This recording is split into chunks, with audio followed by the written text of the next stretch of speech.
This face, 3 seconds of pure confidence. Watch what happens when her brain realizes she just destroyed herself on live television. You're watching the most expensive 17 seconds in reality TV history. 17 seconds that cost a millionaire's daughter her trust fund, her reputation, and her father's company $3 million. But here's what makes this absolutely insane. She had no idea she was being recorded saying it. None. And what she said, "I can't even believe someone would be this arrogant." This clip has been dissected by 143 million people. Corporate lawyers use it in training.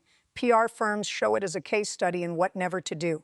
And it all happened because a 24-year-old woman with a $4.7 million trust fund thought she could outsmart Judge Judy on national television. Her name was Madison Sterling, daughter of tech billionaire Robert Sterling. She walked into that courtroom wearing more money than most people make in 5 years. Chanel suit, $8,400. Cartier bracelet, $47,000. The confidence of someone who'd never heard the word no from anyone whose opinion she valued. She was suing her former roommate for $7,000. Chump change for Madison. But this wasn't about money. This was about winning. About humiliating someone she considered beneath her. About proving that wealth equals power. What Madison didn't know was that her roommate had been secretly recording conversations for 3 months.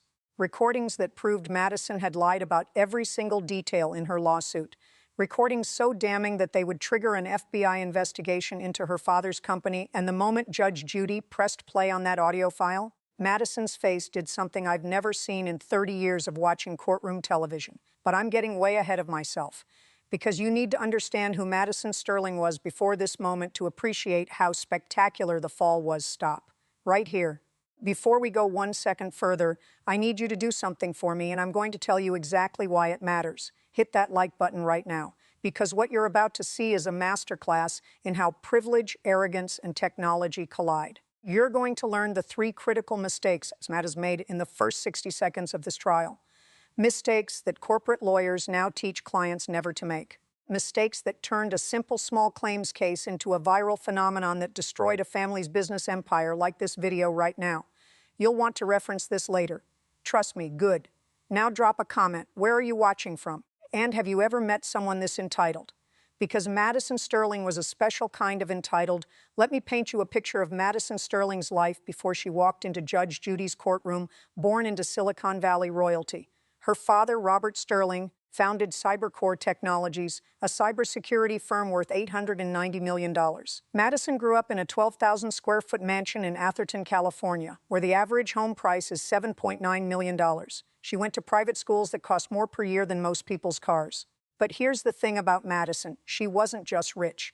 She weaponized her wealth. In high school, she'd buy designer bags and accidentally spill coffee on girls she didn't like, then offer to replace their normal bags with the ruined designer one, establishing dominance through fake generosity.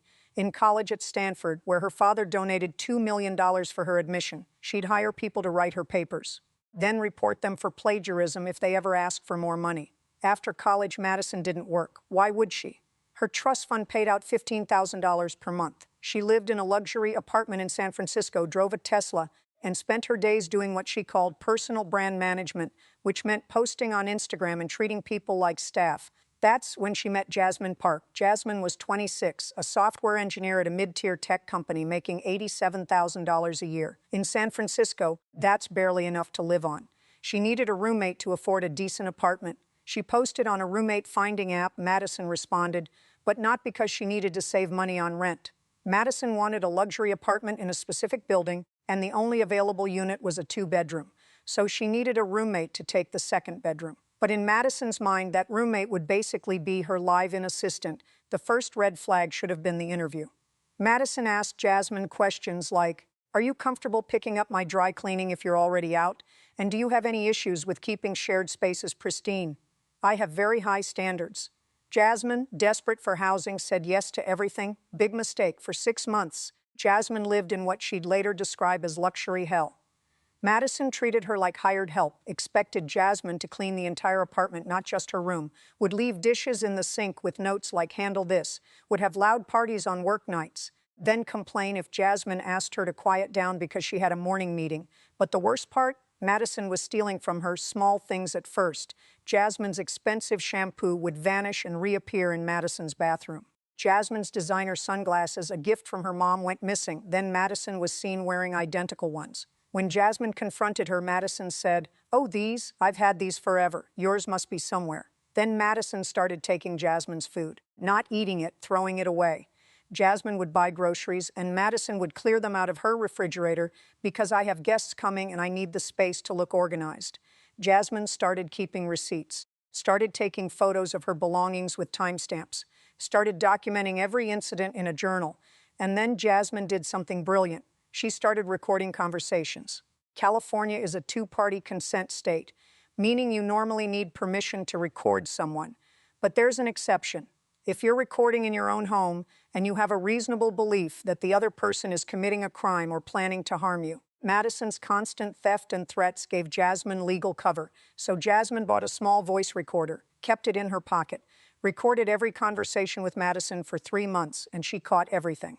Madison bragging to friends about messing with my broke roommate. Madison plotting to frame Jasmine for property damage. Madison on the phone with her father, laughing about how she'd found a loophole to sue Jasmine and ruin her credit. Jasmine documented it all, saved it all, and waited because she knew Madison was going to make a move. Entitled people always do. The breaking point came over a Chanel bag. Madison had a vintage Chanel bag worth approximately $6,500. She kept it in her closet. One day, she claimed it went missing. Immediately accused Jasmine of stealing it. Jasmine denied it. "I've never touched your things. I don't even go in your room." Madison's response? "We'll see what the police say." She filed a police report claiming theft. The police came, interviewed both of them, found no evidence, and closed the case. But Madison wasn't done. 2 weeks later, Madison found the bag in a storage unit she'd forgotten about. Did she apologize? Did she call the police and say she'd made a mistake? No. She filed a lawsuit against Jasmine in small claims court for $7,000, claiming emotional distress from having to file a police report, time lost dealing with the investigation, and reputation damage from having to tell friends her roommate was a thief. It was legal extortion. Madison knew Jasmine couldn't afford a lawyer. She knew Jasmine would probably settle just to make it go away. She knew the system favored people with money and time. What Madison didn't know was that Jasmine had already contacted a legal aid organization. A lawyer reviewed Jasmine's recordings and nearly fell out of his chair. He told Jasmine, "Don't settle, don't negotiate, go to court and bring every recording you have." So when Madison's case got assigned to Judge Judy's show, which handles real small claims cases but films them for TV, Jasmine agreed immediately. Madison's lawyers advised her not to do it. TV court is unpredictable. Just take the settlement. But Madison insisted. In her mind, this was an opportunity, a chance to humiliate Jasmine on national television, a chance to show the world that Madison Sterling always wins. She prepared for weeks, rehearsed her testimony, bought an even more expensive outfit for the appearance, planned her moments, those little verbal jabs she'd make to put Jasmine in her place. What she didn't prepare for was Judge Judy's 30 years of experience spotting entitled liars. And she definitely didn't prepare for the moment when her own words would be played back to her in front of millions of people, because the recordings Jasmine brought weren't just evidence. They were a nuclear bomb, and Madison had no idea they existed until it was too late. The bailiff called the case Sterling v. Park. Plaintiff alleging emotional distress and damages. Madison entered the courtroom like she was walking a red carpet, every step calculated. Her lawyers had told her, be humble, be respectful, be sympathetic. Madison ignored all of it. She sat down, adjusted her $47,000 bracelet so it caught the light, and gave Jasmine a look that said, "You're about to be destroyed." Jasmine sat quietly, wearing a simple blouse from Target, holding a large envelope marked evidence. Judge Judy reviewed the case file. "Mrs. Sterling, you're suing your former roommate for $7,000 over a handbag that you found in your own storage unit." Madison's voice was smooth, practiced. "Your Honor, it's not about the bag. It's about the violation of trust. I had to file a police report. I had to tell my family and friends that I couldn't trust my own roommate. The emotional toll was severe. Did the police find any evidence that Miss Park took your bag?" "No." "But did they charge her with anything?" "No, Your Honor, but the absence of evidence doesn't mean." Judge Judy held up her hand. "Let me stop you right there. You're suing someone for emotional distress over an item that you misplaced, that she never touched, and that was in your possession the entire time." Madison's mask slipped for just a second. A flash of irritation. "Your Honor, with respect, I don't think you understand the kind of stress this caused. People in my social circle take theft very seriously." "My reputation." "Your reputation," Judge Judy repeated flatly. "Tell me, Miss Sterling, what exactly do you do for a living?" Madison straightened. I'm an entrepreneur and influencer. I manage my personal brand. Someone in the courtroom snorted. Madison's jaw tightened. Judge Judy turned to Jasmine. Miss Park, what's your response to this lawsuit? Jasmine's voice was steady. Your Honor, I have evidence that proves Miss Sterling filed this lawsuit in bad faith. I have recordings. Madison's head snapped toward Jasmine. Recordings? That's illegal. California is a two-party consent state. Judge Judy's eyebrow raised. Mrs. Sterling, how do you know so much about recording laws? The courtroom went silent. Madison's face flushed.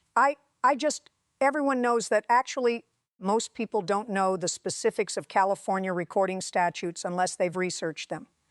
Why would you research them, Miss Sterling? Madison was trapped. If she admitted she knew the law, it implied she'd been worried about being recorded, suggesting she knew she was doing something wrong. If she denied it, she looked stupid, contradicting herself. She chose to deflect.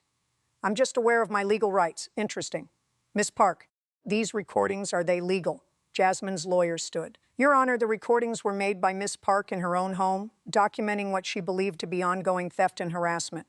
Under California Penal Code 633.5, that's a valid exception to two-party consent. Madison's face went white. Your Honor, this is ambush evidence. This is a courtroom, Miss Sterling. Evidence is how we determine truth. Miss Park, let me hear what you have. Jasmine handed a small digital recorder to the bailiff. Judge Judy took it, pressed play. The courtroom speakers crackled to life. Madison's voice, clear as day. Jasmine is so pathetic. She actually thinks we're equals because we split rent. Like, honey, I'm paying this because I want the apartment, not because I need to save money. The look on her face when I threw out her cheap grocery store cheese, priceless. A friend's voice, wait, you threw out her food? Madison, all time. She keeps buying this poor people food and putting it in my refrigerator, so I clear it out. She hasn't said anything because she's too scared I'll kick her out. Friend, that's kind of messed up, Mads. Madison, please, she should be grateful I even let her live here. Do you know how many people would kill for this address? Judge Judy stopped the recording. The courtroom was dead silent. Madison's mouth opened, closed. That was taken out of context. I was joking with a friend, joking about throwing away someone's food. Let's continue. Judge Judy pressed play again. Madison's voice, oh, and I'm totally going to sue her. My dad's lawyer said I can claim emotional distress over anything. Doesn't even have to be real. We'll file some bullshit about the Chanel bag. She'll panic because she can't afford a lawyer, and she'll settle. Easy, 2,000 or 3,000. It's like a stupidity tax. Friend, wait, the bag you found in your storage unit, Madison. Yeah, I forgot I put it there, but then I realized I could use it. She has no proof she didn't take it. Her word against mine, and I'm Robert Sterling's daughter. Who are they going to believe? The courtroom erupted. Judge Judy slammed her gavel. Madison was frozen. Her face had gone from confident to pale to red to a strange gray color. Your Honor, I can explain. Oh, I can't wait to hear this explanation. Madison's lawyer was frantically writing notes, probably preparing his withdrawal from the case. Madison's voice shook. That recording is illegal. It was obtained without my consent. It should be thrown out. Judge Judy's smile was ice. Your lawyer just heard the legal exception explained. Would you like to try a different defense? Madison had nothing. Her mouth worked soundlessly. Let's hear the rest, Judge Judy said. Audience investment peak. They must keep, because what came next was even worse. The recording continued.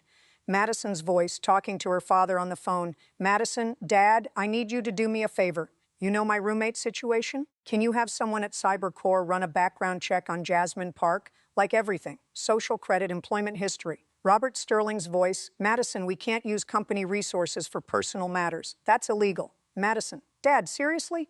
You own the company. It's not illegal if you authorize it. Robert, it's corporate, especially if we're using cybersecurity tools on a civilian for non-business purposes. Madison, just do it. I need dirt on her. She's being difficult about moving out, and I need leverage. A long pause. Fine, I'll have Jake run it quietly. But this is the last time, Madison.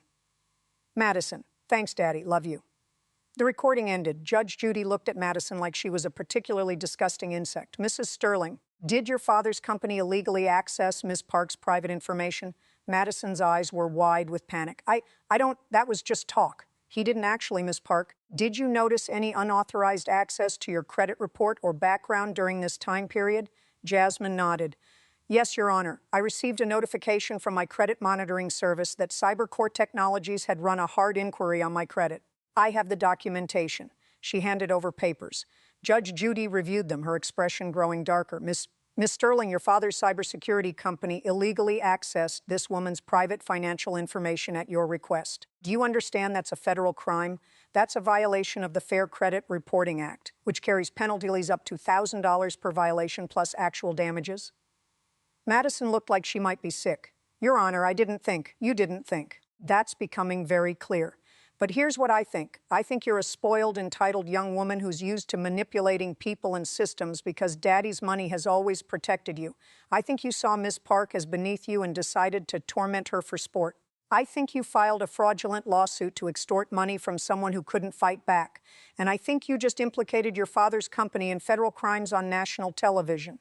Madison started crying, not the practiced sympathy-generating tears she'd planned. Ugly, panicked crying. Your case is dismissed. Furthermore, you'll pay Miss Park $7,000, the exact amount you tried to steal from her through fraud. Additionally, I'm ordering you to pay $10,000 in punitive damages for malicious prosecution. Your Honor, I don't have. You have a trust fund worth $4.7. You'll find the money. Court adjourned. Madison sat motionless as the reality crashed down on her. The recordings were now part of the public record. Anyone could access them, including federal prosecutors, including her father's business competitors, including the media. Jasmine walked out of the courtroom vindicated, $17,000 richer, and finally free of Madison's toxicity. Madison's lawyer withdrew from representation that afternoon. Her father's lawyers received a call from the FBI 2 days later, because here's what Madison's 17 seconds of arrogant phone conversation had exposed. If Cybercore Technologies, a company with government contracts and access to sensitive systems, was using its tools to illegally investigate civilians for the CEO's daughter's personal vendetta, what else were they doing? The FBI opened an investigation. They found a pattern. Cybercore had been using its cybersecurity access to run unauthorized background checks on competitors, journalists, and critics. Robert Sterling had built a culture of corporate espionage disguised as security research. The scandal exploded. Government contracts worth $3 million were suspended pending investigation. Cybercore's stock dropped 61% in 3 days. Investors filed a class action lawsuit. Robert Sterling was forced to resign as CEO. He settled with the government for $2 million in fines and agreed to never hold a corporate officer position again. Madison's trust fund, frozen during the investigation. She had to get a job for the first time in her life. Last anyone heard, she was working as a receptionist at a dental office, making $16 per hour, all because she wanted to humiliate her roommate over $7,000 17 seconds. One recording. One arrogant daughter who thought the rules didn't apply to her. The clip went nuclear. 143 million views in the first month. Privilege exposed trended for 3 weeks straight. Corporate ethics professors showed it in MBA programs. FBI agents used it in training on how entitled targets incriminate themselves. Jasmine Park became a folk hero. She started a podcast called Receipts Don't Lie about documenting abuse and standing up to power. It has 780,000 regular listeners. She also wrote a Medium article about the experience that went viral. How I Survived 6 Months with a Millionaire's Daughter and Brought Down a Company. Over 4 million reads. Cybercore Technologies eventually went bankrupt. The assets were sold off. The employees found new jobs. The Sterling family name became synonymous with corporate corruption. Madison tried to scrub her online presence, but the internet is forever. Her LinkedIn profile gets trolled constantly. She's changed her name legally, but people still recognize her from the video. Robert Sterling divorced Madison's mother and moved to the Cayman Islands. Mother and daughter haven't spoken in years, reportedly because Madison's mother blames her for destroying the family fortune, the recording device Jasmine used. It sold out on Amazon within 48 hours of the episode airing. The company that made it started marketing it as the Jasmine Park model. They sent her royalties. Judge Judy's face during the recording playback became a meme. That Judge Judy look means I know you're lying and I'm about to destroy you. And Madison Sterling learned too late that privilege might protect you from consequences for a while, but cameras, recordings, and judges who don't care about your daddy's money will always find you eventually. 17 seconds. That's all it took to go from millionaire's daughter to receptionist with a destroyed reputation and a viral video that will follow her for life. If those 17 seconds of self-destruction gave you the justice chills, obliterate that like button right now. Hit it like Madison hit rock bottom. Comment Receiptless Don't Lie if you're Team Jasmine forever. And tell me, would you have had the patience to record for 3 months? Or would you have confronted Madison earlier? And absolutely subscribe. because next week I'm breaking down the case where a trust fund kid tried to sue his Uber driver for emotional distress until the dashcam footage showed what actually happened. It's even more satisfying than this if you can believe it. Here's what Madison's story teaches us. Your words are evidence. Your texts are evidence. Your phone calls can be evidence. In the age of recording devices that fit in a pocket and cost $30, nothing you say is truly private. And if you're going to be awful to people, at least be smart enough not to brag about your illegal schemes on recorded lines in a two-party consent state. Madison wasn't that smart. Share this video with anyone who thinks their wealth or status makes them untouchable. Show them what 17 seconds of arrogance can cost. Your privilege is not a shield, it's a target, and somewhere someone is recording.